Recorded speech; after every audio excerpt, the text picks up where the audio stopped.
같이 읽겠습니다. 시작. 여호와께서 아브라함에게 이르시되 너는 너의 고향과 친척과 아버지의 집을 떠나 내가 네게 보여줄 땅으로 가라. 내가 너로 큰 민족을 이루고 내게 복을 주어 내 이름을 창대하게 하리니 너는 복이 될지라. 너를 축복하는 자에게는 내가 복을 내리고 너를 저주하는 자에게는 내가 저주하리니 땅의 모든 족속이 너로 말미암아 복을 얻을 것이라 하신지라. 아멘. 영화나 드라마에서 가장 흥미로운 상황은 무엇일까요? 바로 반전이죠. 반전. 상황이 뒤집어지는 것입니다. 우리 인생도 그렇지 않습니까? 내가 예상하지 못했던 일들이 펼쳐지면서 인생에는 반전이 찾아오는 경우가 종종 있지요. 성경 역시 어떻게 보면 반전을 거듭하는 이 반전의 연속이라고 할 수 있습니다. 하나님께서 이끌어 가시는 구원의 드라마는 반전의 반전을 거듭하지요. 삼위일체 하나님께서 세상을 선하게 창조하셨습니다. 그러나 그 피조물은 인간은 반역을 꾀합니다. 이 하나님의 선을 악으로 뒤집는 것이지요. 이로 인해 세상은 전혀 예상하지 못했던 결핍과 사망과 파괴가 찾아옵니다. 하지만 인간은 자신이 뒤집은 이 반전 카드를 다시 원래대로 복구시킬 수 없습니다. 그래서 하나님께서는 이 모든 악을 뒤집을 반전을 시작하시죠. 이것을 우리는 언약 혹은 약속 또는 복음이라고 말하기도 합니다. 인간이 망쳐놓은 이 악한 세상을 하나님께서 다시 뒤집을 반전의 키워드가 언약, 약속, 복음이라는 것이죠. 이와 같은 언약, 약속, 복음은 무엇에서 시작이 됩니까? 바로 창세기 3장 15절의 말씀이죠. 같이 읽어볼까요? 시작. 내가 너로 여자와 원수가 되게 하고 내 후손도 여자의 후손과 원수가 되게 하리니 여자의 후손은 내 머리를 상하게 할 것이요 너는 그의 발꿈치를 상하게 할 것이니라. 이게 바로 하나님께서 준비하신 반전 카드죠. 언약, 약속, 복음이라고 하는 카드입니다. 성경학자들은 이 말씀 창세기 3장 15절을 가리켜서 첫 번째 복음이라고 부르기도 하죠. 하나님이 인간을 통하여 사탄을 이기실 것이라는 좋은 소식, 복음이죠. 이 좋은 소식을 최초로 선언한 것입니다. 즉 사탄은 사람을 미혹하여 창조 질서를 뒤집었지만 이것을 다시 하나님께서 반전시키겠다는 뜻이죠. 우리 믿음의 선배들이 고백한 벨기에 신앙 고백서라고 있는데 거기 17항을 보게 되면 다음과 같이 신앙 고백을 합니다. 우리는 사람이 스스로 육체적이고 영적인 죽음에 자신을 던져서 전적으로 비참하게 되어 두려움에 떨면서 하나님의 임재로부터 도망칠 때 인간의 선을 악으로 뒤집는 반전이죠. 인간이 뒤집은 그 악, 인간이 완전히 바꿔놓은 그 악, 그래서 거기로부터 도저히 벗어날 수 없을 때 은혜로우신 하나님이 놀라운 지혜와 선하심으로 그를 찾아오시고 그에게 여자에게서 태어나 뱀의 머리를 상하게 하고 그를 복되게 할 하나님의 아들을 주겠다고 약속하심으로 위로하기를 기뻐하셨음을 믿습니다. 라고 고백합니다. 하나님의 아들을 주겠다고 약속하신 그 첫 번째 복음, 인간의 악을 뒤집어 놓을 그 하나님의 아들의 복음을 창세기 3장 15절에서 이야기하고 있는 것이죠. 인간은 비참했습니다. 하나님의 임재로부터 도망쳤습니다. 그러나 하나님은 찾아오시죠. 놀라운 지혜와 선하심으로 그를 찾아오십니다. 비참하고 도망친 그 인간을 추적해 가신 것이죠. 끝까지 추적해 가십니다. 왜 추적하십니까? 그 비참한 인간을 파괴시키려고 추적하는 것이 아니라 회복시키기 위해서 찾아가는 것이죠. 그래서 하나님의 아들 메시아를 통해 이루실 궁극적인 승리를 약속하셨습니다. 이와 같은 이 하나님의 위대한 약속 혹은 언약, 복음은 이제 창세기 12장에서 조금씩 구체적으로 드러나죠. 이 창세기 3장 15절에서 이야기했던 이 말씀을 어떻게 하나님께서 이제 이루어 가실 것인가 라고 우리가 기대할 때 그 첫 시작을 창세기 12장에서 살펴볼 수 있는 것이죠. 주께서 아브라함을 부르십니다. 여호와께서 아브라함에게 이르시되 너는 너의 고향과 친척과 아버지의 집을 떠나 내가 네게 보여줄 땅으로 가라. 내가 너로 큰 민족을 이루고 네게 복을 주어 내 이름을 창대하게 하리니 너는 복이 될지라. 너를 축복하는 자에게는 내가 복을 내리고 너를 저주하는 자에게는 내가 저주하리니 땅의 모든 족속이 너로 말미암아 복을 얻을 것이라 하신지라. 기독교인들이 가장 많이 알고 또 가장 좋아하는 성경 구절 중에 하나죠. 이 말씀의 중요성을 N.T. 라이트라는 신학자는 이렇게 언급을 했습니다. 아브라함은 창세기 구조 안에서 모든 인류의 공경에 대한 해답으로 등장한다. 아담에서 시작해 가인을 거쳐 홍수 사건과 바벨탑 사건을 거치는 재앙과 저주의 흐름이 하나님이 아브라함을 부르셔서 땅의 모든 족속이 너로 말미암아 복을 얻을 것이라고 말씀하실 때 반전되기 시작한다.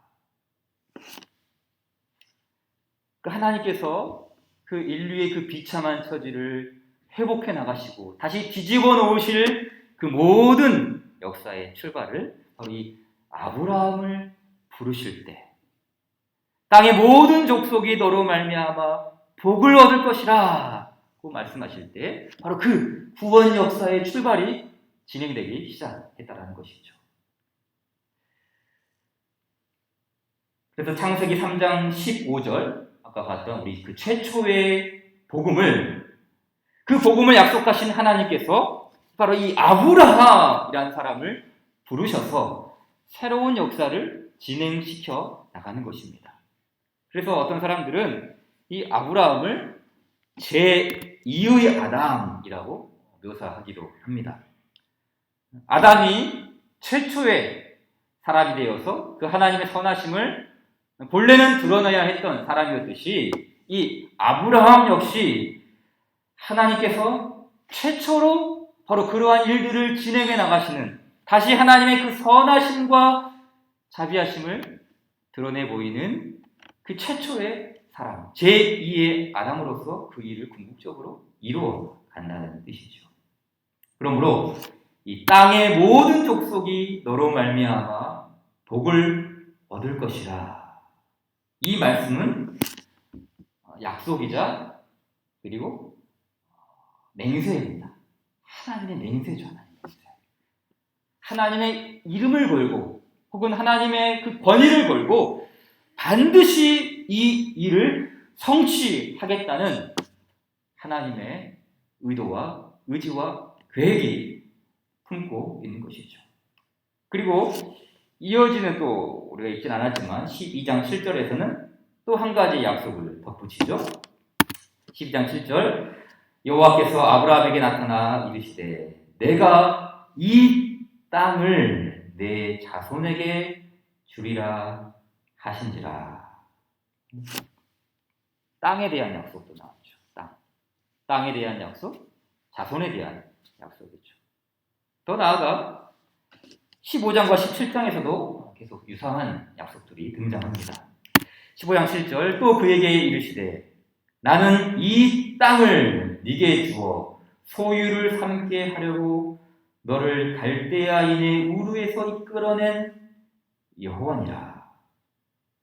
17장은 조금 더 구체적입니다. 같이 읽어볼까요? 시작. 내가 너로 심히 번성하게 하리니 내가 네게서 민족들이 나게 하며 왕들이 네게로부터 나오리라. 내가 내 언약을 나와 너 및 내 대대 후손 사이에 세워서 영원한 언약을 삼고 너와 내 후손의 하나님이 되리라. 내가 너와 내 후손에게 내가 거류하는 이 땅 곧 가나안 온 땅을 주어 영원한 기업이 되게 하고 나는 그들의 하나님이 되리라. 이 하나님께서 주신 그 약속, 땅에 대한 약속, 자손에 대한 약속, 그리고 민족에 대한 약속들. 그리고 이 약속은 또 나옵니다. 어디서 나옵니까? 창세기 22장이죠. 그 아들 이삭을 제물로 바친 사건 이후에도 또다시 등장합니다. 22장 16절, 18절 이하를 보십시오. 이르시되 여호와께서 이르시기를 내가 나를 가르쳐 맹세하노니 하나님의 맹세가 나옵니다. 네가 이같이 행하여 네 아들 독자도 이 독자도 아끼지 아니하였은즉 내가 네게 큰 복을 주고 네 씨가 크게 번성하여 하늘의 별과 같고 바닷가의 모래와 같게 하리니 네 씨가 그 대적의 성문을 차지하리라. 또 내 씨로 말미암아 천하 만민이 복을 받으리니 이는 네가 나의 말을 준행하였음이니라 하셨다 하니라. 하나님께서 아브라함을 부르실 때마다 그 부르시는 그 순간부터 주께서 약속을 하셨죠. 크게 세 가지 약속이 있죠. 민족, 그리고 복, 땅입니다. 내 후손을 통해서 큰 민족을 이룰 것이다. 그리고 너의 후손들이, 너의 민족이 머물게 될 그 땅이 있을 것이다. 그리고 그들에게 복을 주고 그들만이 아니라 그들을 통해서 많은 민족이 복을 얻게 될 것이다. 라는 이 민족, 복, 땅 12장, 15장, 17장, 22장, 18장 계속 나와요. 자, 먼저 민족을 봅시다. 민족. 그렇죠? 자, 하나님께서 아브라함 한 사람을 부르셨죠. 한 사람. 그렇죠? 물론 한 가정이긴 하지만 그 한 사람을 부르셨지만 한 사람으로 끝나지 않습니다. 하나님은 아브라함에게 자손을 주겠다고 약속하십니다. 자녀가 없는, 아직 씨가 없는 그 상황 속에서 그를 부르셔서 자손을 주겠다고 약속하셨어요. 그리고 실제적으로 이삭이라는 한 아들을 주십니다. 이 이삭이라는 한 명의 아들을 주시지만 그 한 사람 안에는 하늘의 별과 같고 땅의 바닷가의 모래알과 같은 수많은 민족이 담겨 있습니다. 한 사람을 부르셔서 그 한 사람으로 끝나는 것이 아니라 한 민족, 한 족속, 한 나라, 한 국가를 바라보고 있는 것이죠. 그래서 하나님의 구원 역사를 이루어가는 일에 한 사람이 아니라 한 민족을 포괄하고 있어요. 하나님께서 그 하나님의 구원 역사를 진행해 가시는데 어떤 특별한 한 사람, 아주 특출난 한 개인이 아니라 그 한 사람을 통해서 이루어질 한 나라, 한 민족, 한 국가를 바라보고 있다는 것이죠. 따라서 하나님께서 이 제2의 아담으로 불리는 아브라함을 통해 주께서 하신 일이 무엇입니까? 바로 창조죠. 창조 사역이에요. 창세기 1장에서만 하나님이 세상을 창조하신 것이 아니라 12장에서 더 나아가면서 뭘 창조하십니까? 그 아브라함이라는 한 사람을 통해서 하나님의 나라를 창조하십니다. 창조의 사역이 지금 아브라함을 통해서 일어나고 있죠. 그러니까 아브라함이 제2의 아담으로 불릴 수 있는 것이죠. 따라서 이 한 민족, 아브라함을 통해 창출된 그 이스라엘이라는 이 민족을 통해서 다른 사람들이 혹은 다른 족속들이 회복과 구원과 축복과 은덕을 누릴 수 있습니다. 어떤 회복이나 구원, 축복, 은덕을 누구를 통해서만 다가갈 수 있는가? 바로 이 하나님께서 이루어간 이 한 민족을 통해서 세상의 다른 모든 사람들이 바로 이 민족을 통해서 하나님의 그 구원의 은덕에 다가갈 수 있는 그 길을 열어준 것이죠. 바로 이러한 아브라함의 후손들, 즉 이스라엘이라고 부르는 이 민족을 통해 세상에 소망을 전하는 것입니다. 그래서 이 출애굽기, 다음 보겠지만 출애굽기에서는 바로 이 한 민족, 하나님의 구원 역사를 이루어가는 이 한 민족을 가리켜서 제사장 나라라는 말로 창세기 출애굽기 19장 6절에서 이야기를 하죠. 자, 이렇게 한 민족에 대한 약속이 나왔고요. 두 번째는 복입니다. 복. 그렇죠? 기독교인들이 우리 창세기 12장을 가장 좋아하는 이유 중 하나가 복에 대한 말씀이 많이 나오기 때문이죠. 2절부터 3절에 있는 말씀을 정리했는데요. 복이 총 5번 나옵니다. 그렇죠? 내가 너에게 복을 주겠다. 두 번째, 너는 복이 될 것이다. 셋째, 넷째, 너를 축복하는 이들에게 복을 내리겠다. 그리고 4번에서 마지막 5번째 복이 나오죠. 모든 족속이 너를 통해 복을 얻을 것이다. 자, 이 복에 대한 개념은 크게 두 부분으로 이해할 수 있습니다. 자, 첫째는 하나님께서 언약을 맺는 대상에게 복을 주시겠다는 뜻입니다. 하나님이 아브라함과 언약을 맺지 않았습니까? 그리고 아브라함의 후손인 그 이스라엘에게도 언약을 맺습니다. 그 언약의 내용이 바로 이것이죠. 나는 너희의 하나님이 되고 너희는 내 백성이 될 것이라. 나는 너희의 하나님이 되고 너희는 내 백성이 될 것이다. 라는 이 언약의 말 속에는 뭐가 포함되어 있습니까?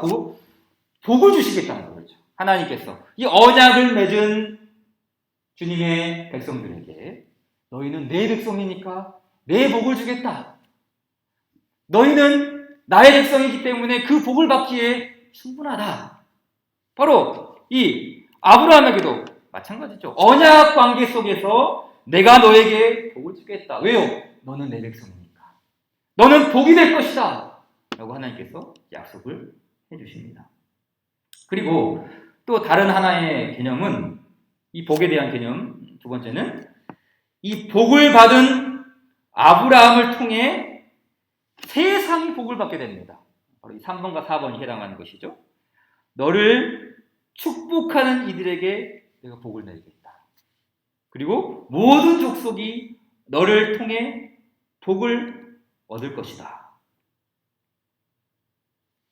복이란 말씀이죠. 그 아브라함에게 주셨던 내가 너에게 복 주겠다. 너는 복이 될 것이다. 근데 거기서 끝나지 않고 너를 축복하는 이들에게도 복을 줄 것이고 모든 족속이 너를 통해 복을 얻을 것이다. 라는 이 말씀이 또다시 이 말씀과 연결되죠. 나는 너희의 하나님이 되고 너희는 내 백성이 될 것이다.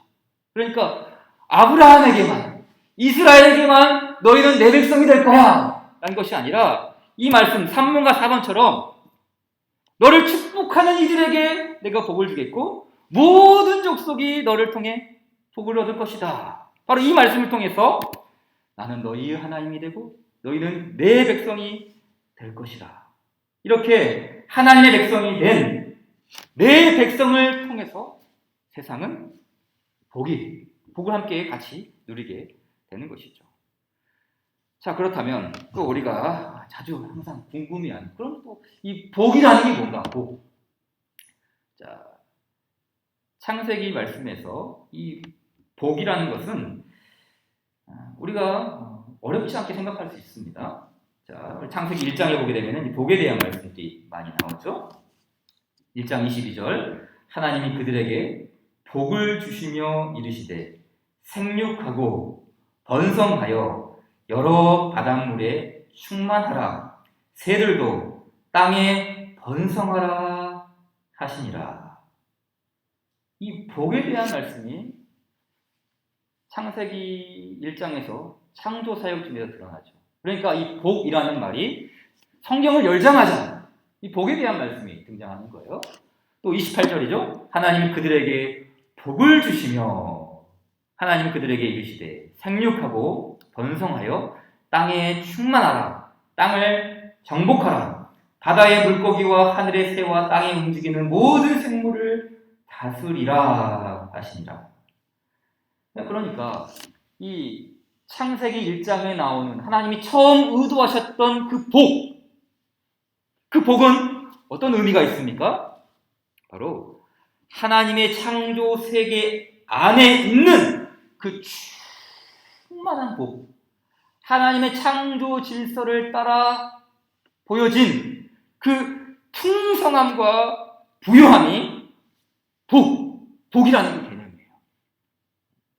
하나님께서 그 원래의 목적을 따라 의도하신 그 창조의 계획, 창조의 질서, 그 창조 세계 안에 그 복이 충만하고 가득하고 부유하고 아주 넉넉하게 흐르고 있다는 사실을 우리는 성경을 열자마자 이 복에 대한 개념이 이런 것이구나 라고 간직하게 알게 되죠.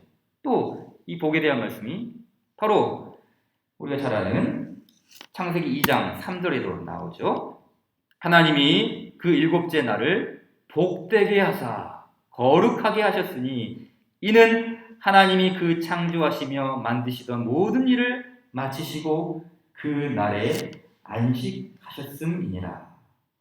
하나님의 선한 창조 세계 안에서 안식을 누리는 것도 복입니다. 복.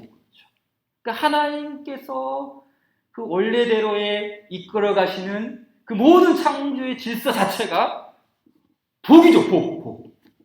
그러니까 복이라는 게 다른 게 아니라는 것이죠. 하나님께서 원래 우리 세상에게 그리고 원래 인류에게 부여해 주신 그 모든 창조 질서를 따라 살아갈 때 인간은 하늘로부터 내려오는 모든 복을 충만하고 가득하고 조금도 모자람이 없이 그 어마어마한 복을 우리가 함께 누리며 사는 것이죠. 쉽게 말해 복이란 창조 세계의 좋은 선물들을 하나님이 뜻하신 대로 누리는 것을 의미합니다.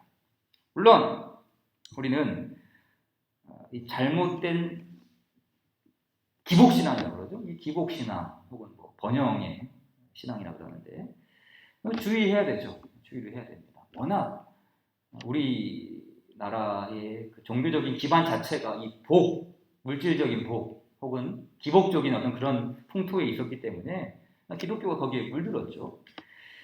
그러나 하나님이 주시는 복은 이 창세기를 열자마자 물질적인 복을 포함하고 있어요.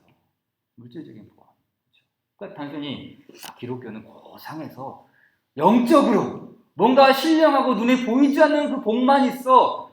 그런 게 아니라는 것이죠. 하나님의 창조 질서를 따라서 그 복이 아주 충만하게 온 세상에 임하지 않았습니까?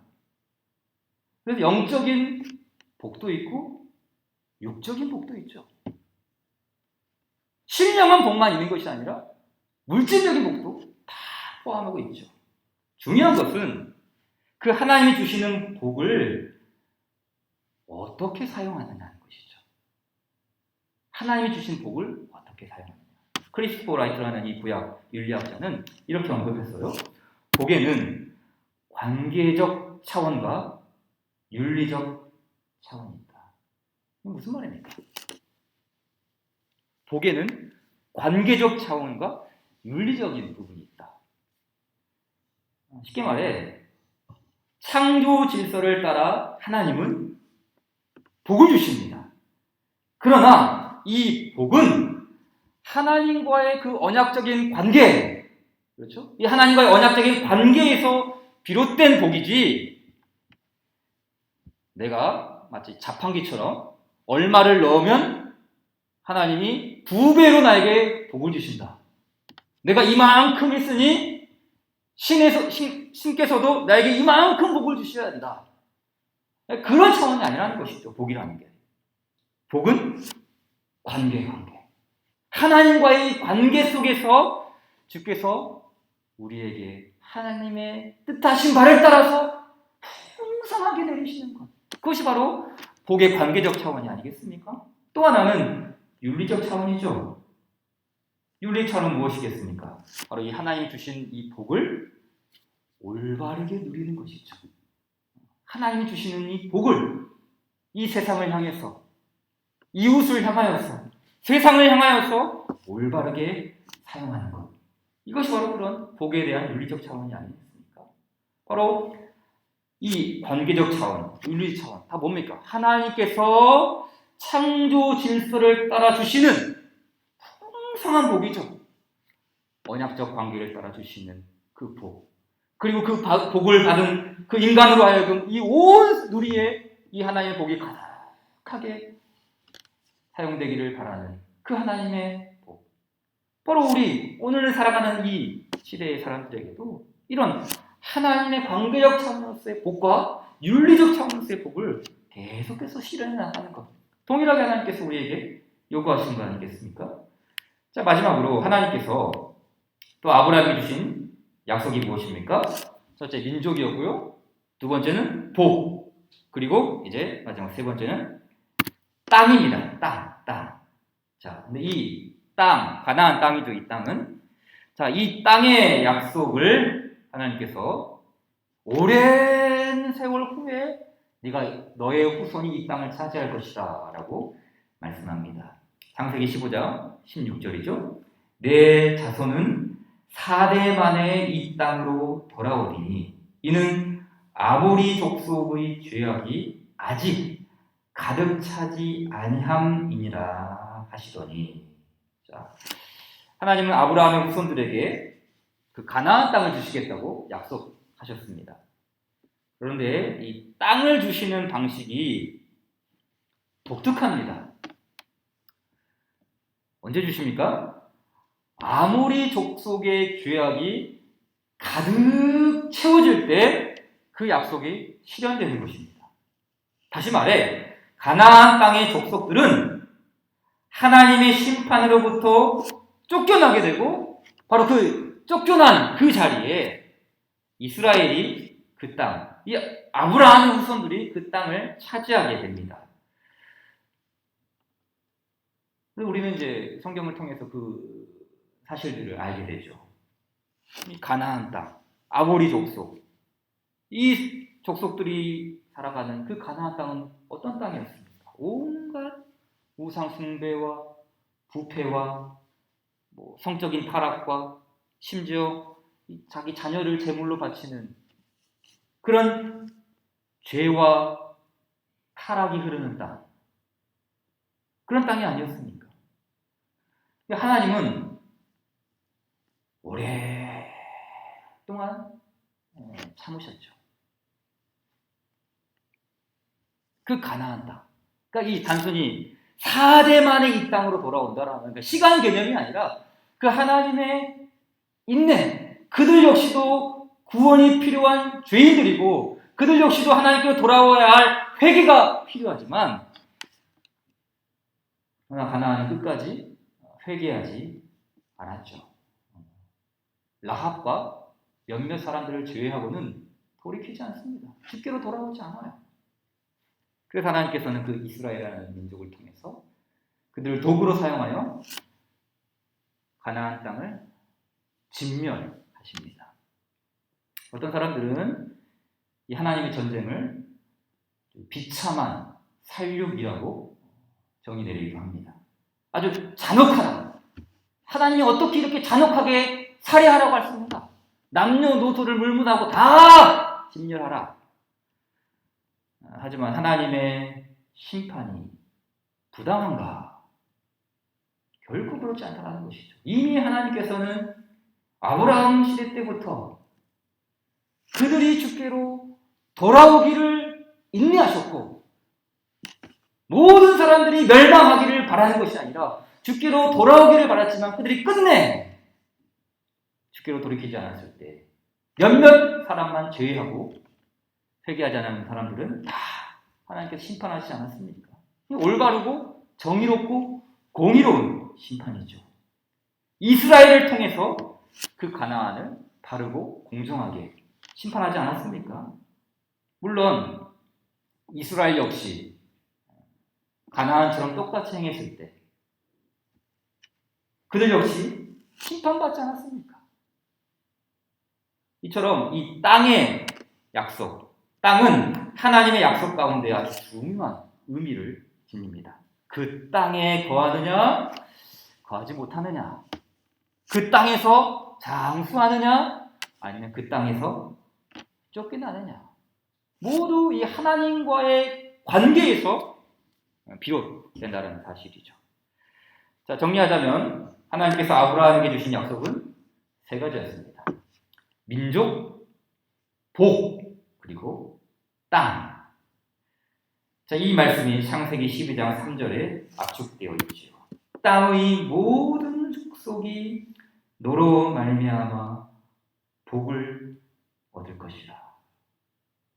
땅의 모든 족속이 너로 말미암아 복을 얻을 것이라.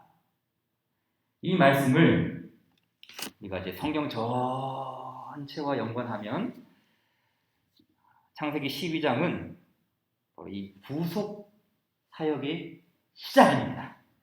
하나님께서 아브라함을 통해 이 구속 사역을 진행해 가는 것이죠.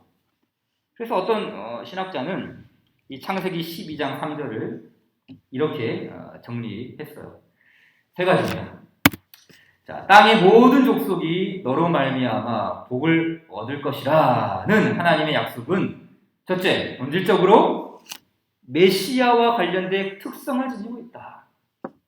그렇죠? 땅의 모든 족속이 너로 말미암아 복을 얻을 것이라 라는 이 약속은 바로 하나님께서 그 창세기 3장 15절에서 말씀하신 여자의 후손, 그 후손이 바로 메시아 하나님의 아들인데 바로 그 본질적으로 그 하나님의 약속이 메시아와 관련된 특성을 가지고 있다. 둘째, 그리고 그 약속은 그리스도가 오는 곳을 통해서 성취된다. 그리고 셋째, 그를 통해 메시아, 그리스도, 예수님을 통해 유대인뿐만 아니라 땅의 모든 족속이 이방인들도 믿음으로 구원받는다. 이 말씀은 사실 어떤 신학자의 설명이지만 이 말씀이 아니더라도 우리는 이미 성경 전체를 통해서 배우지 않았습니까? 이미 우리에게는 성경이 다 주어졌기 때문에 바로 이 땅의 모든 족속이 너로 말미암아 복을 얻을 것이라 라는 이 말씀을 우리는 이러한 시각으로, 이러한 관점으로 바라볼 수 있는 것이죠. 이미 우리는 약속이 성취된 그 말씀들을 성경을 통해서 볼 수 있는 것이죠. 그래서 민족, 아브라함의 후손들이 큰 민족을 이루었습니다. 땅, 나라를 세우고 국가를 완성하였습니다. 하나님이 다스리시는, 주께서 통치하시는 이스라엘이 되었습니다. 그리고 복, 아브라함의 후손들만이 아니라 천하 만민이 복을 받았습니다. 그러기에 이 땅의 모든 족속이 너로 말미암아 복을 얻을 것이라는 말씀, 이 아주 짧은 한 구절 한마디의 말씀은 사실 성경 전체를 이렇게 이끌어가는 추동력이죠. 우리 인간의 몸으로 비교하자면 척추죠. 척추죠. 하나님의 그 언약을 굳게 세우는 척추입니다. 성경의 핵심이라고 할 수 있죠. 이 한마디의 말씀이. 그래서 이 아브라함이 주신 이러한 특별한 약속을 바울은 복음이라고 규명하죠. 갈라디아서 3장 8절의 말씀입니다. 또 하나님이 이방을 믿음으로 말미암아 의로 정하실 것을 성경이 미리 알고 먼저 아브라함에게 복음을 전하되 모든 이방인이, 창세기 22장 3절에 표하면 천하 만민이 너로 말미암아 복을 받으리라 하였느니라. 아브라함의 후손에서 나온 그 여자의 씨, 메시아 예수님을 통해 천하 만민이 하나님의 복을 받지 않았습니까? 그 약속을 우리는 성경을 통해서 확인할 수 있고, 또한 그 모든 일들을 이루어 가시는 그 하나님의 구원 역사를 우리는 온 세상을 바라보면서도 그것을 확인하게 되죠. 모든 이방인, 천하 만민이 너로 말미암아 복을 받으리라.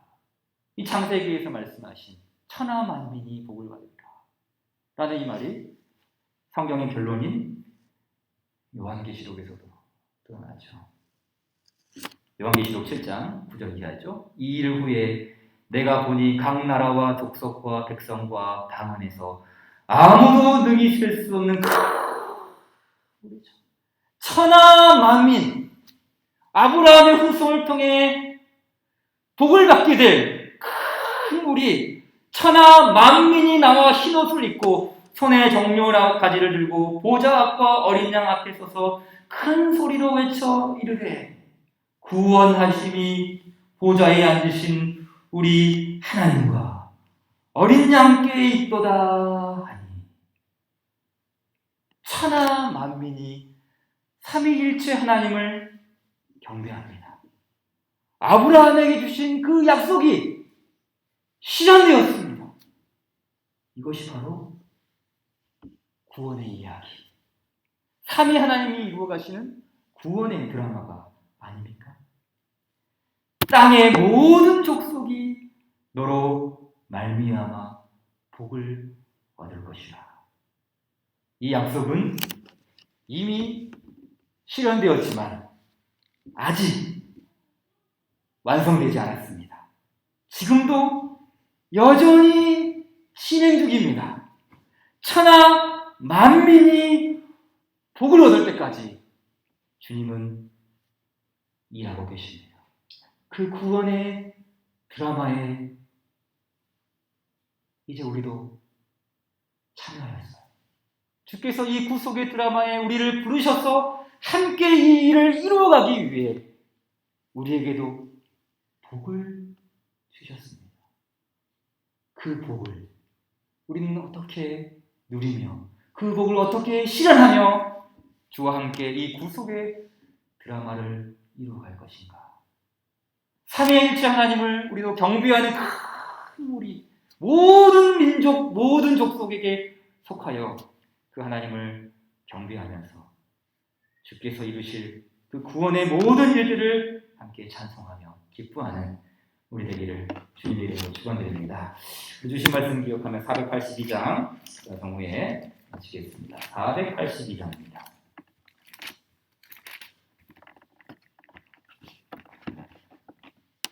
참 즐거운 노래를 높이 불러서 이 세상 사는 동안 주 찬양하겠네.